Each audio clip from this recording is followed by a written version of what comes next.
కస్టడీలోకి తీసుకున్నారు ఐబొమ్మ రవిని. కూకట్పల్లిలో దొరికిపోయాడు. కూకట్పల్లిలో ఆయనకు ఓన్ ఫ్లాట్ ఉంది.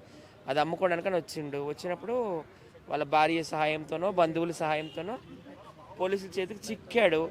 పోలీసులు ఎక్కడైనా కస్టడీలోకి తీసుకెళ్ళి జాబ్ ఆఫర్ చేస్తారా? నిజంగా చాలా హాస్యాస్పదంగా ఉంది. కానీ ఆయనకి ఏదైనా ప్రభుత్వం మంచి పోస్టులో పెట్టి ఒక మినిస్ట్రీ పదవి ఇచ్చి రాష్ట్రాభివృద్ధికి దేశాభివృద్ధికి ఉపయోగపడేలాగా ఆయన జ్ఞానాన్ని ఉపయోగపడేలా చేసుకోవాలని నేనైతే కోరుకుంటున్నాను. ఆయన చేసింది అయితే కరెక్టే కదా. విచారణ అయితే జరుగుతుంది. కానీ ఆయనకి పూర్తిగా ప్రజల సపోర్ట్ ఉంది కాబట్టి గవర్నమెంట్లు ఏం చేయలేవు. ఠాగూర్ సినిమాకు ఉదాహరణ. ఠాగూర్ సినిమాలో చిరంజీవి గారికి ఉరిశిక్ష వేస్తారు. సేమ్ చిరంజీవి కూడా సేమ్ టు సేమ్ చేస్తాడు. డబ్బున్నోళ్ళు కొట్టి పేదవాళ్ళకి పెడతాడు రాబిన్ హుడ్ టైప్లో. ఈయన కూడా అట్లానే చేశాడు కాబట్టి ప్రజల మద్దతు పూర్తిగా ఉంది కాబట్టి ప్రజల మద్దతు లేటి పెద్ద పెద్ద నాయకుల మద్దతే ఉంది ఆయనకి. సో ఎవరేం చేయలేరు ఆయనకి. కొన్ని కోట్లు సంపాదించారు. ఎక్కడ చూపిమ్మనండి వైజాగ్లో ఇల్లు చూడండి ఎలా ఉందో.